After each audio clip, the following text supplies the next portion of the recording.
Hello, welcome back to my YouTube channel. Today I'm going to be talking about how and why I got into sustainable fashion and how sustainable fashion saved me as a content creator. That sounds so dramatic, but I'll get into why. Before I get started, if you are new to this channel or if you're interested in learning about sustainable fashion, how to become a conscious consumer, and selling content, I invite you to subscribe to my channel. Hit the notification bell so that way you know when I have new content out. Or you can always just follow me on Instagram at Mina Deltex. I will let you know when I have new content out via Instagram. So get your snacks, get your drink of choice, get comfortable. I'm going to try to make this video not too long, but I do want to cover how I got into sustainable fashion, why I'm like pretty, I don't want to say passionate about it, but why I'm into sustainable fashion, and also why it saved my content, I guess you could say. Also excuse my hair, that's why I'm wearing a hat. Okay, don't ask questions. Okay, so let's go back in time to when I found out about sustainable fashion. The first time I found out about sustainable fashion was in 2015. And if I'm not mistaken, 2015 would be 2 years after the collapse of Rana Plaza in 2013. So it was still pretty recent. It was still very new. Like the accident, the tragedy that happened at Rana Plaza was still very new. And so when I found out about sustainable fashion, it was obviously through Instagram, because I live on Instagram and YouTube. If you know me, you know that. And so the person posted a particular or a certain brand that is sustainable.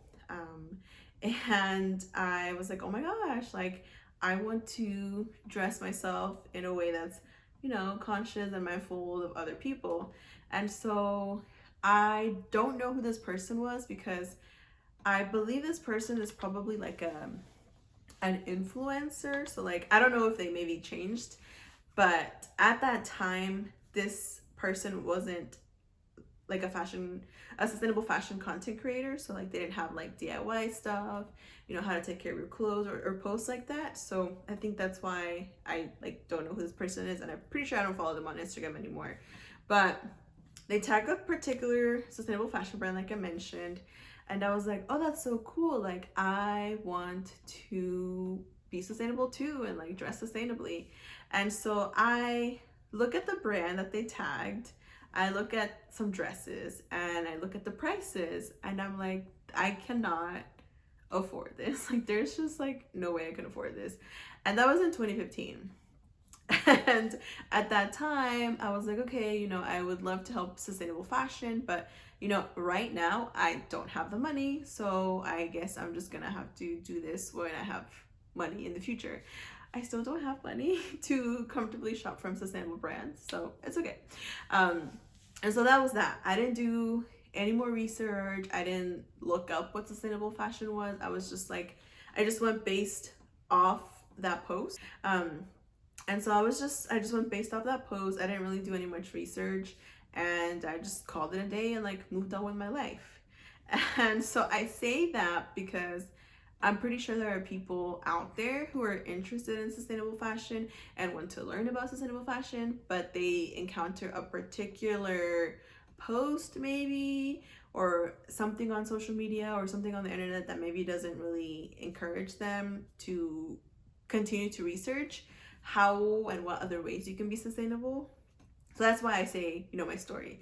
So that was in 2015. Like I mentioned, I was like, okay, cool. Like I can't really afford sustainable fashion, maybe in the future, and left it at that. I didn't, like I said, research anymore, looked into it anymore. I just moved on. And then in 2016, so I found out about sustainable fashion the summer of 2015, and then left it at that. Then the following year, so this is going to be summer of 2016, which would have been now 4 years after Rana Plaza. No, 2016, 3 years after Rana Plaza. I can't do math clearly. And I started learning more about sustainable fashion, and of course, it was through YouTube. There was a particular or a content creator on YouTube who gave a little. It was actually two YouTubers who gave a bit more insight on what sustainable fashion is or sustainable living can be too. And so they mentioned a lot how shopping secondhand is sustainable and how there are different alternatives to not to just there are different alternatives than just shopping sustainable brands. And so they were talking about like secondhand clothing, secondhand electronics, and I was like, oh my gosh, like all of my phones up until this one that I'm using right now have been like used phones. I think I've only had like about three actual like new phones in my life. Most of my other phones have been like hand-me-downs. Even my personal laptop is like secondhand. Like I bought that from my coworker when I was in college. It still works pretty well. I can't really edit videos on it, but yeah. So in 2016 was when like I was like, wait, like there's different ways to be sustainable that don't require me just like shopping sustainable brands. So it was until a year later that I like everything just like I was like, oh, I have been accidentally been kind of sustainable and I didn't even know. So that's when like everything changed for me because I started learning more about sustainable fashion. And I don't want to say like in 2016 was when I started learning more. I did like feel a bit more included in 2016, but it wasn't, I want to say, like up until like these recent years that I feel, I don't want to say, I'm like, I don't know like that much, but you know, I'm like, yes, like I know a little bit more than I did back then because I do a bit more research or read a little bit more than I did like in 2016 when I like kind of was like, oh, when I finally was like, whoa, like I've been sustainable on accident.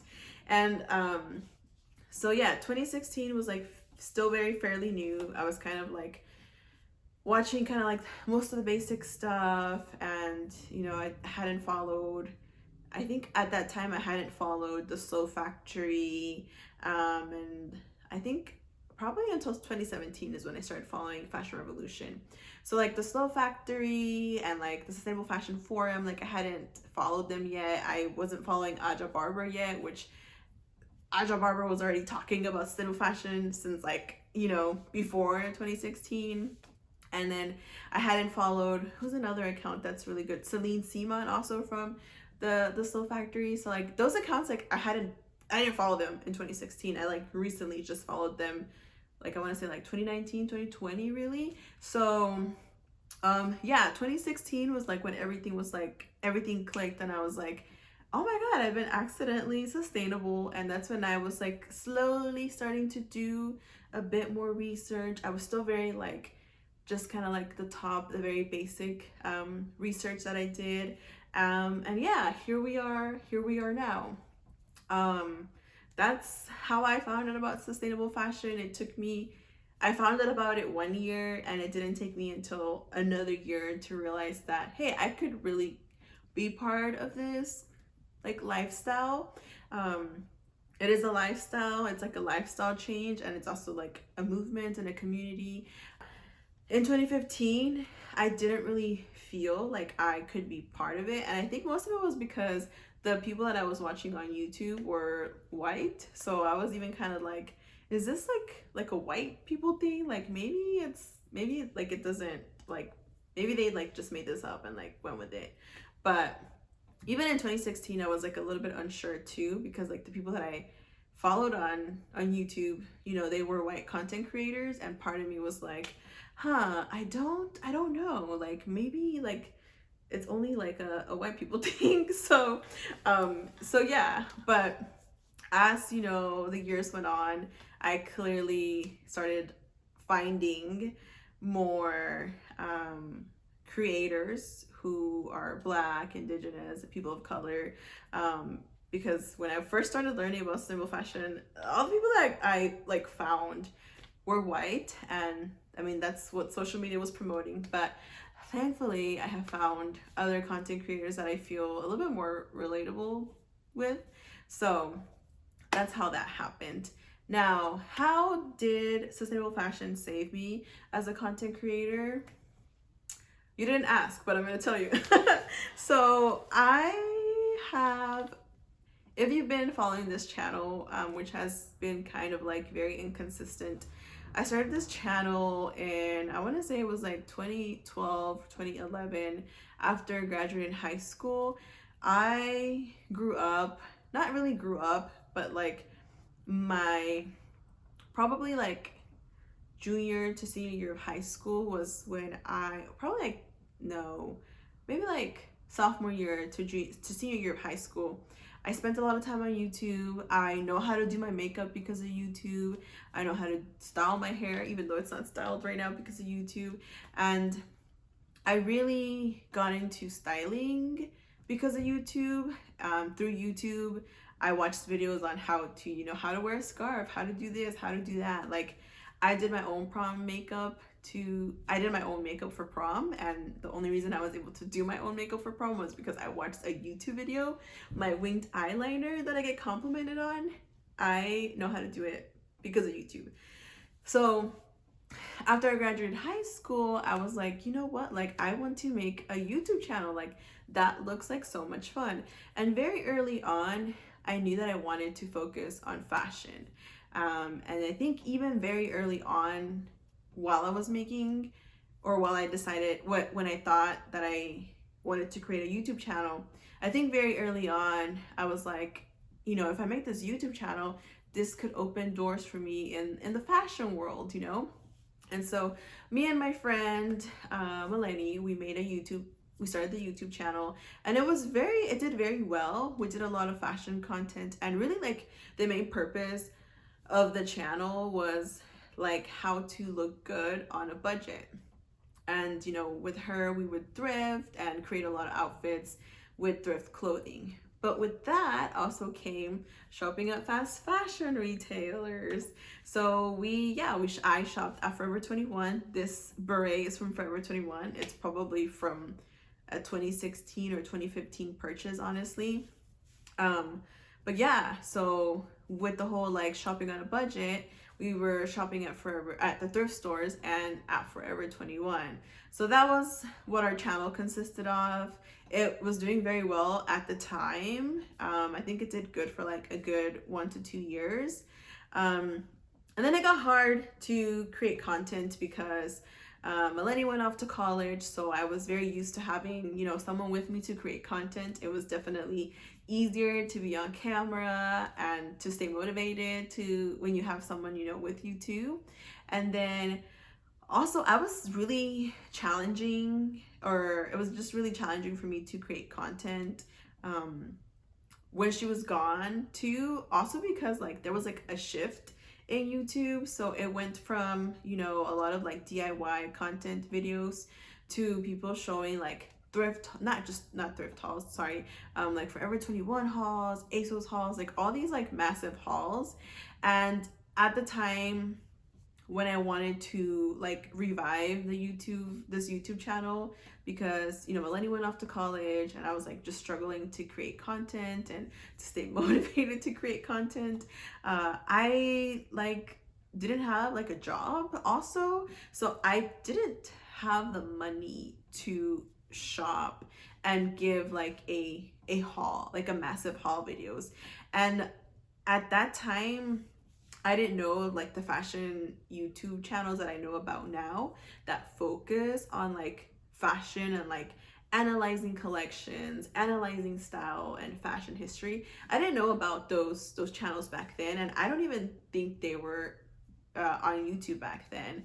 So I knew I wanted to create fashion content, but at the same time, because I was still obviously not into sustainable fashion, I felt bad like creating like a lookbook video with like pieces that I already wore in my previous channel. Even if I styled them different, I was just like, I can't like wear that same shirt or that same skirt in this lookbook video because like I already wore it on the other video. And then like all these other YouTubers, you know, who obviously had way bigger following, and they probably already got like brand deals, you know, they're like showing like new pieces. And so that was really discouraging. And then, like I said, I didn't have a job, so like I couldn't like go shopping. Like it was to the point where like I didn't even have money to go thrift shopping. Like it was that bad. Like I was like that low on money. Like I basically could only I literally only had money for like gas and like just like emergency things. Like I didn't have a job. I was living at home, and obviously it was like embarrassing to ask my mom to give me money to like shop at Forever 21 so I could make a haul video, you know. So that was just really tough for me. And also the fact that I didn't even have money to like go to the thrift store. Like it was that bad, you know. So yeah, that's where I struggled to even create YouTube content. And that's honestly one of the reasons why the channel went like just like blank. And then even then, like I just like didn't feel like a satisfaction in like thrift hauls or like clothing hauls, because there was like a few thrift hauls that I did film, but even with those thrift hauls that I did film, because you know I had a little bit more money then, didn't even feel satisfying anymore. It was like, it feels so weird to show off that I bought this clothes. I know it's like from the thrift store and it's inexpensive, but it just still feels like so like pointless, you know. But also like I have always had kind of like a busy schedule with like school and basically working full time. So like the easiest thing for me would be to just sit in front of a camera and show you what I got, you know, because a styling video takes a little bit longer. But I think it's interesting that even before I found out about sustainable fashion, I was kind of like already kind of like there has to be different, like I have to be able to provide a different type of content related to fashion, because you know I would go on YouTube and I would just see like all these massive hauls, everything was hauls, and some of the styling content was just like not, I just wasn't feeling it. And so I was just like, there just has to be something else that I can like do. Like, what is it? Like, what else can I do? And so that's why like this YouTube channel like has gone for a long period of time without any content.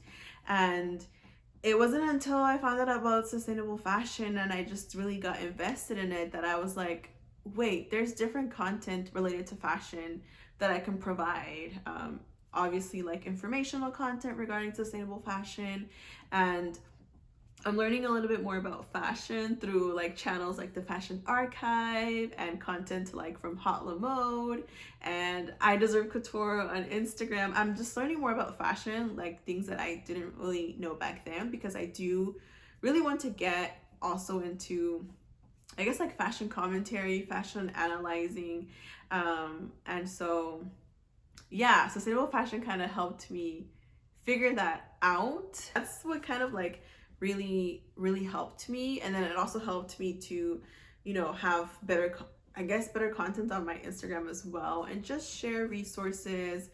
And so yeah, that's how sustainable fashion saved me as a creator. It really helped me to, because I just didn't feel like satisfaction, or it didn't feel like rewarding or gratifying to record thrift hauls anymore, or even like clothing hauls. Like there have been not recently, but like I want to say like at the end of 2020, I filmed like 1 or 2 thrift hauls, and like they were kind of like fun thrift hauls, but I was like, you know what, this is just not gonna work out. I don't think that I want to show a video of me like what I bought.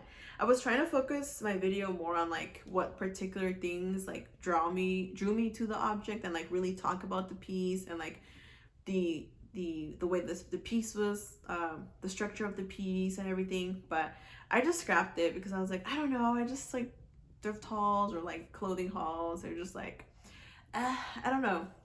I wanted to give different content, but not that me sitting in front of a camera is like more like better content. But yeah, that's kind of like how sustainable fashion saved me as a content creator. It also like just helped me figure out exactly what I want my content to focus on, and so yeah, it kind of helped me with the direction. how I want to use my Instagram and also my YouTube, because starting a YouTube channel can seem very easy. It is, but I think it's very helpful when you know what specific topics or topic you want to cover. It just really helps you brand yourself, and it just helps you in a way like stand out from other people. But of course, like, don't forget to be yourself. And yeah, that's my crazy story about how I got into sustainable fashion and how it saved me as a content creator. It just really helped me to actually create content and not like want to promote brands, because yeah, I was just like, oh, like if I want to be like a fashion blogger or like that kind of content, like I have to work with brands and promote brands. But it's like, no, I can provide different content, so like styling content and helpful and welcoming information about sustainable fashion. So yeah, I hope you enjoyed this video. I talked too much, but yeah, that's a little bit about me and sustainable fashion. And thank you so much for watching this video.